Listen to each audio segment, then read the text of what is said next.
Okay, there was a problem with the network. Let us see how best the class may go. Till the network is good, we will continue. Otherwise, we will see what can be done.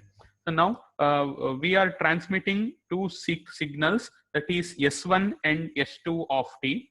Okay, so these two signals needs to be transmitted. These two signals are modulated signals. Modulated signals you assume, and you assume that they are orthogonal. What type of modulation? Currently, don't bother about the type of modulation considered.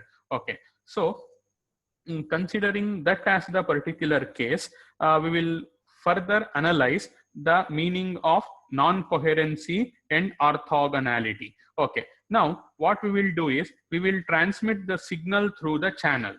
So what is the effect of the channel? The channel will introduce noise to the signal. Along with that, what the channel is going to do is it is going to vary the phase of the transmitted signal. What I mean is, if you transmit S1 of t, that will vary the phase of the S1 of t. Or if you transmit S2 of t, it is going to vary the phase of the S2 of t. That's what it is going to happen. So therefore, during the presence of the signal in the channel, it is undergoing two effects. One is the phase shift and another one is the effect of the noise. So therefore, let us write G1 and G2, or let us use these two variables which represents the phase shifted version of the signal S1 of t and S2 of t. So what was happening? The channel will introduce some random phase shift which you cannot recognize also. What is the phase shift the channel is providing to the signal? Okay, so therefore S1 of t is being, the phase of the S1 of t would be shifted. So that phase shifted version is G1 of t. Magnitude wise, G1 and S1 are same, only change is with respect to the phase.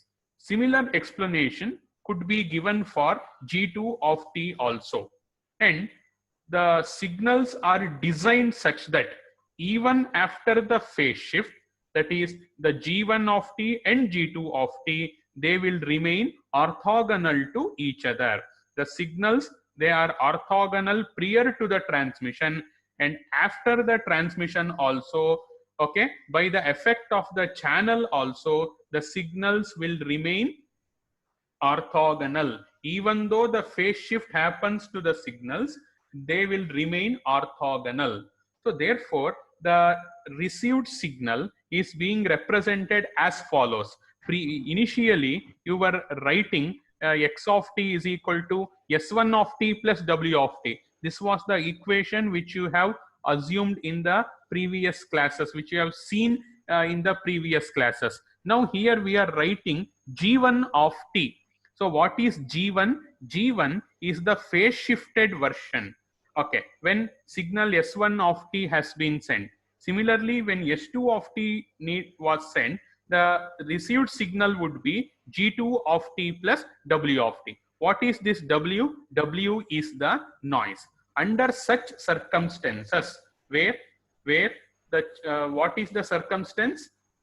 The channel is introducing a random phase shift to the carrier signal or to the transmitted signal. That is what it is happening. So received signal is not S1 of t plus W of t, it is G1 of t plus W of t. What is G1? It is the phase shifted version of S1 of t. What is the cause for this? The channel is the cause for this. Under these particular cases, we need to modify the receiver. So now what we are having, what is the condition or constraint at the receiver? Receiver doesn't know what is the phase information of the carrier signal. What is the phase information of the carrier signal is not known by the receiver. Only the frequency of the carrier would be known. but not the phase of the carrier signal. Okay.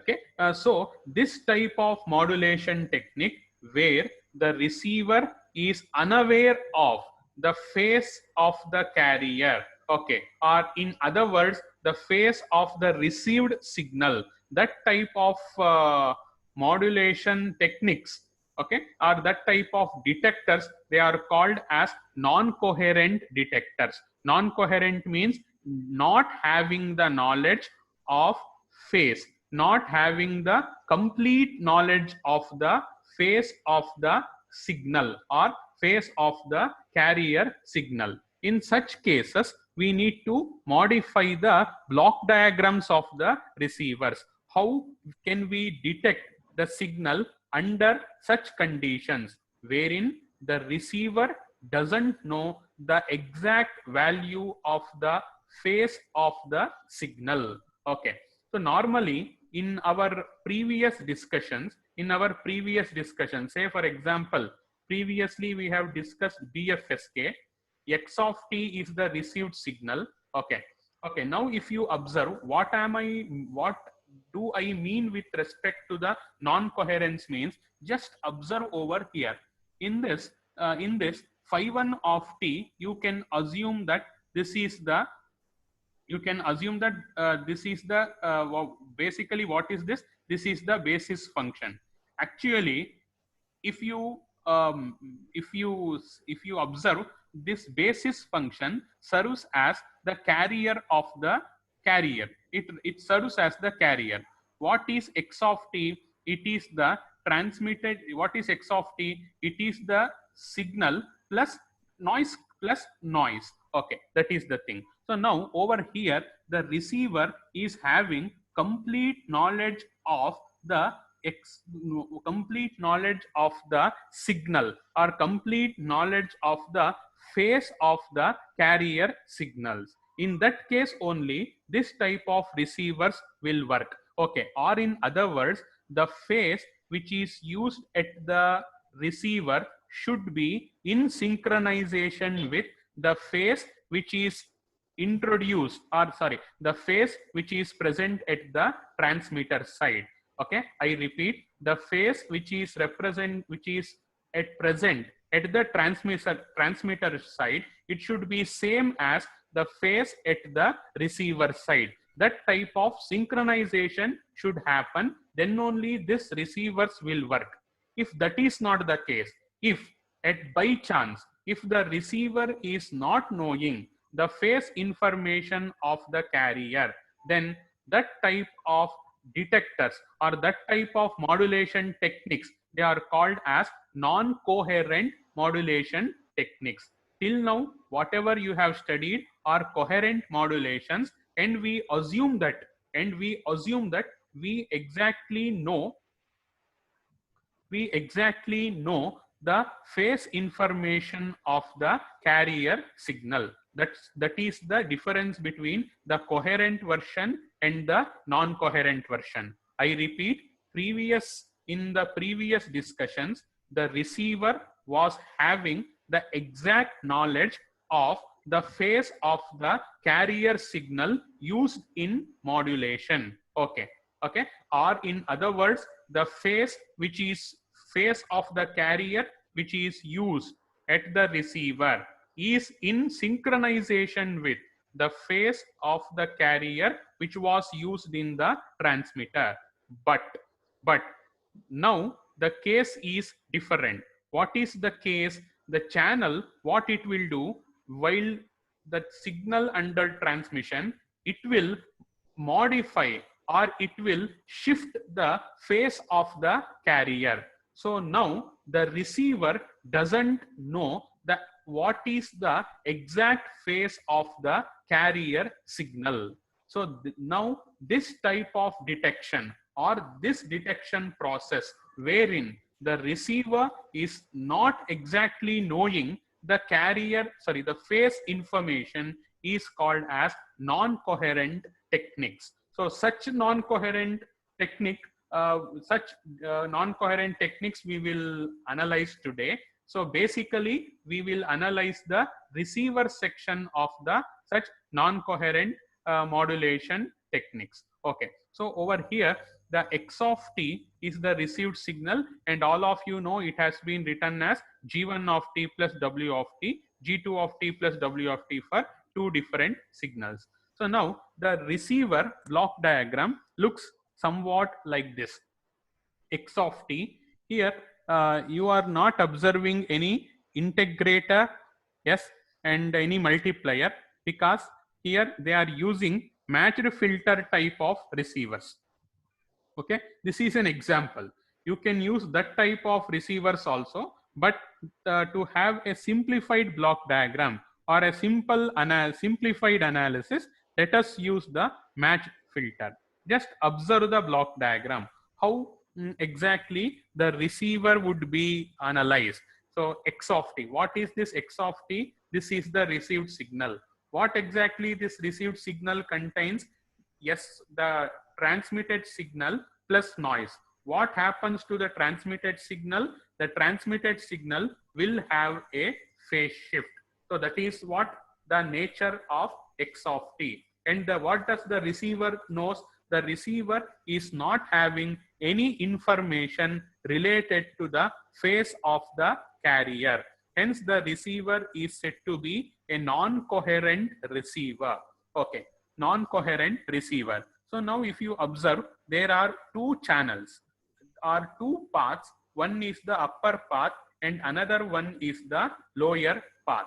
Okay, why the two paths are used? Because you are transmitting two informations, that is S1 of t and S2 of t. Therefore, you are having two paths. So now you are using a matched filter followed by an envelope detector, followed by a sampler and a comparison device. How they have designed this particular block diagrams. So what is the principle behind this block diagram, that we will analyze. Okay, so as an example, just see how the block diagram is being built.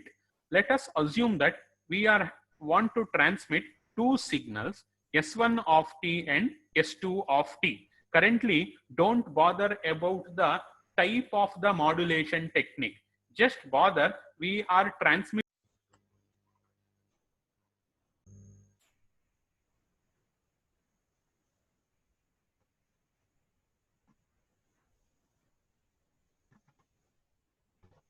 Sorry for the network problem.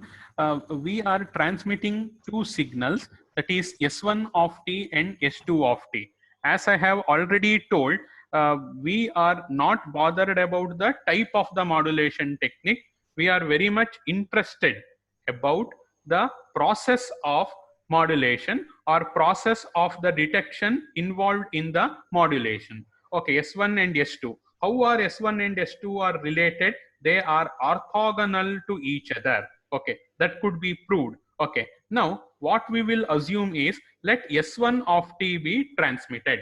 Okay, so S1 of t be transmitted. What is S1 of t? Cos 2 pi fct. Okay, now what happens? What is the phase of the carrier over here? The phase is 0. Okay, now what should be the phase at the receiver? Phase at the receiver should also be 0. But what happens? The channel will introduce a random phase theta.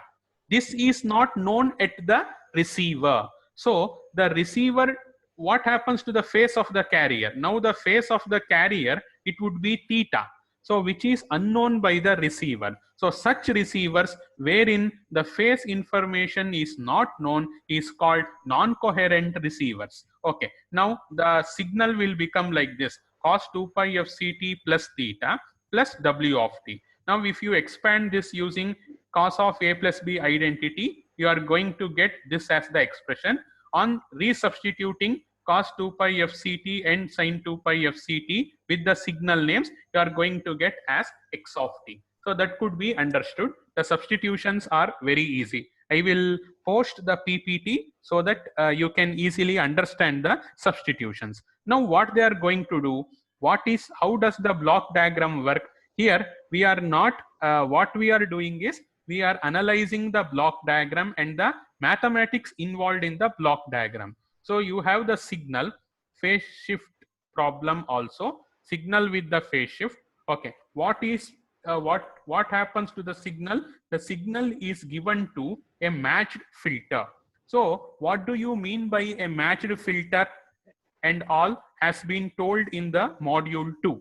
Okay, so signal has been given to the matched filter. So what would be the output of the matched filter? Remember, matched filter output is a convolution integral.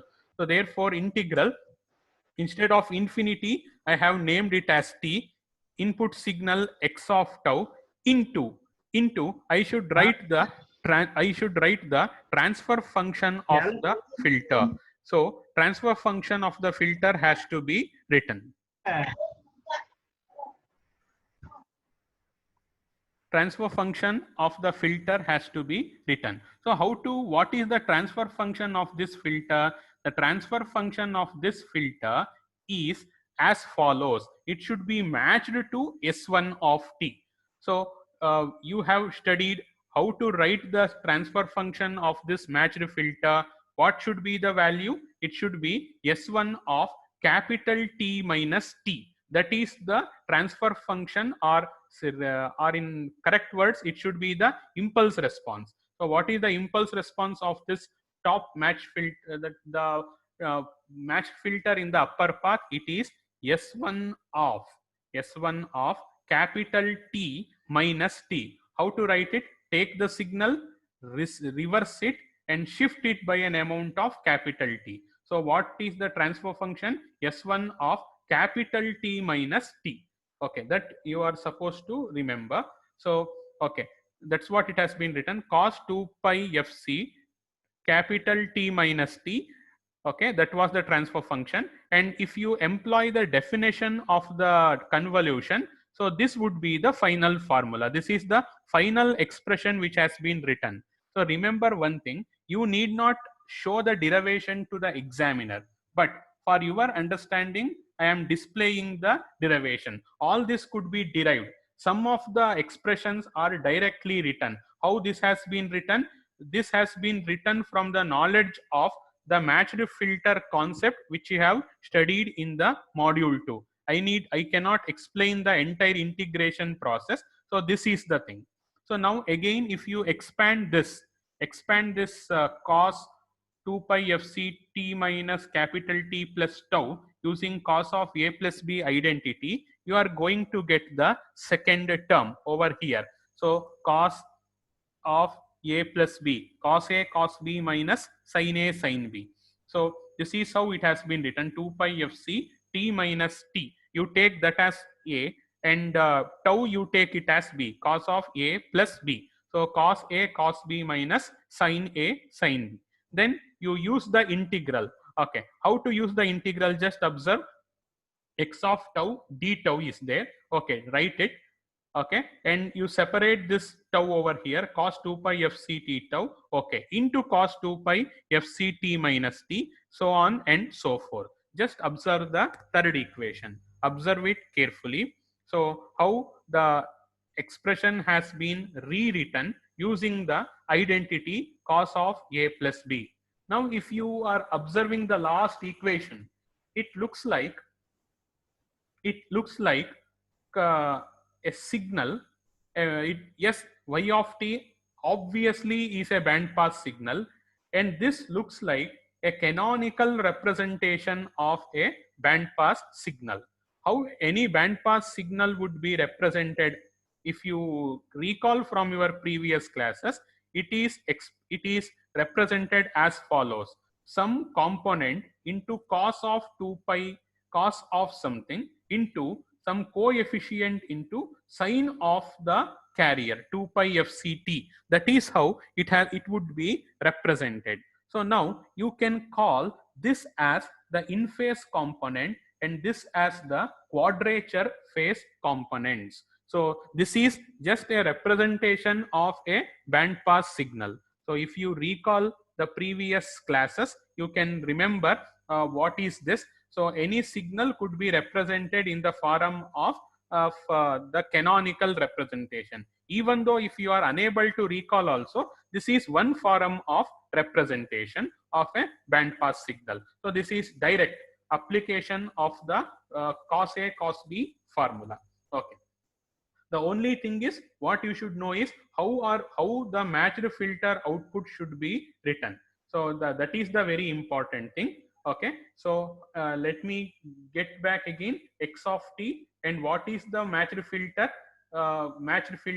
output, how it's supposed to be written. First you should see to which filter it is matched. It is matched to S1 of t. Then the output should be what is S1 of t, that also you know. What is S1 of t, you know. Okay, S1 of t. So now the formula is x of tau cos of 2 pi fc small t minus capital T plus tau d tau.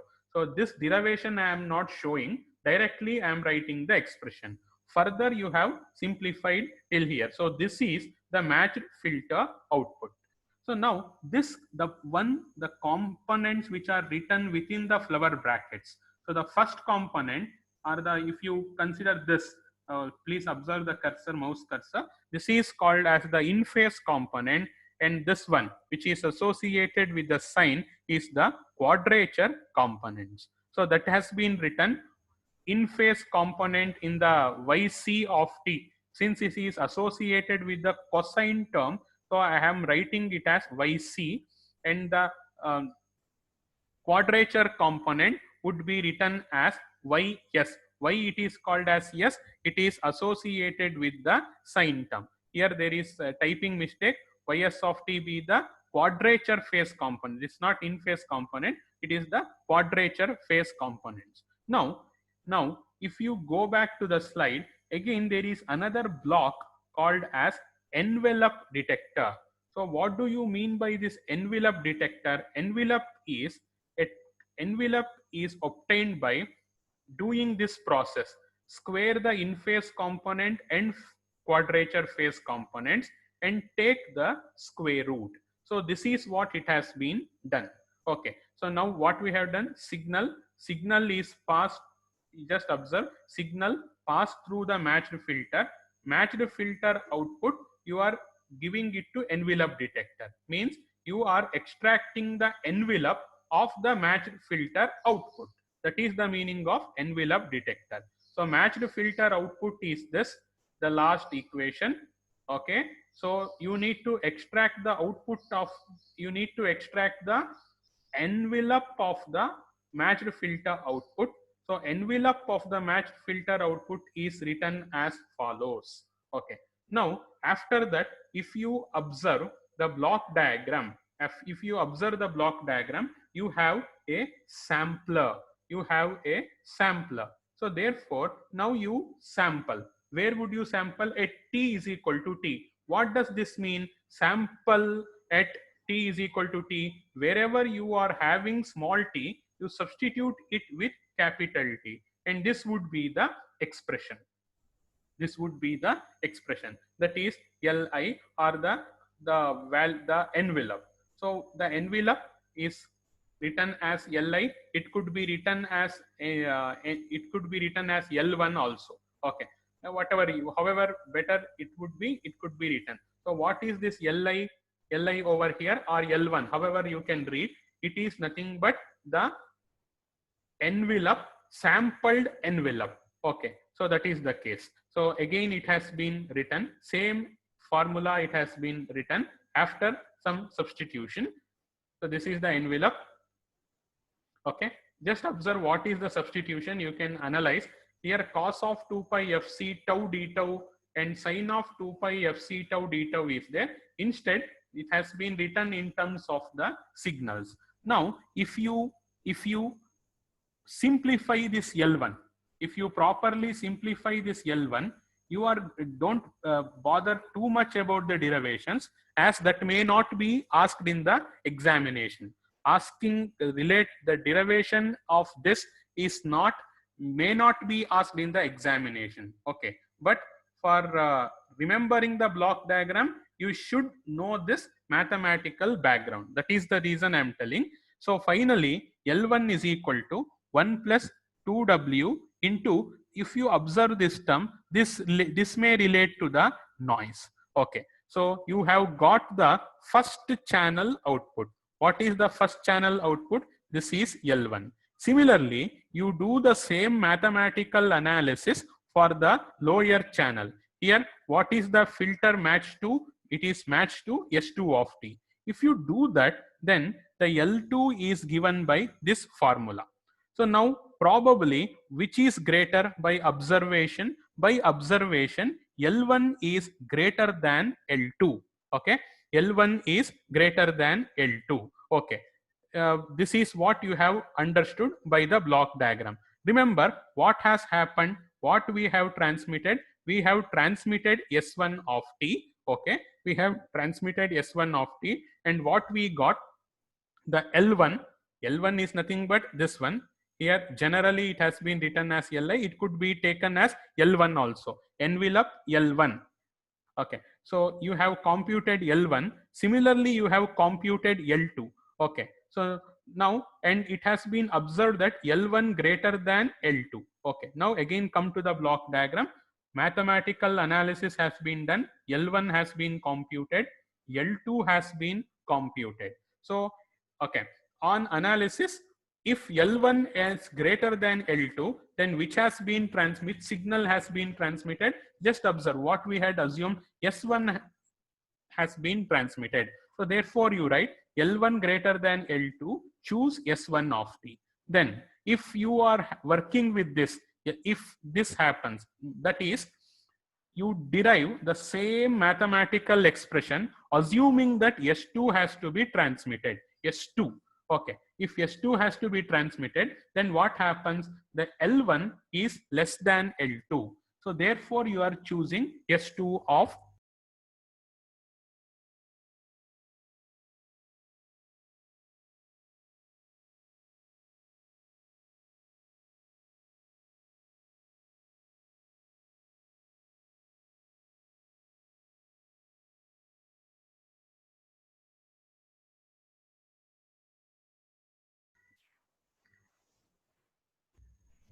okay. With this we will stop today's class.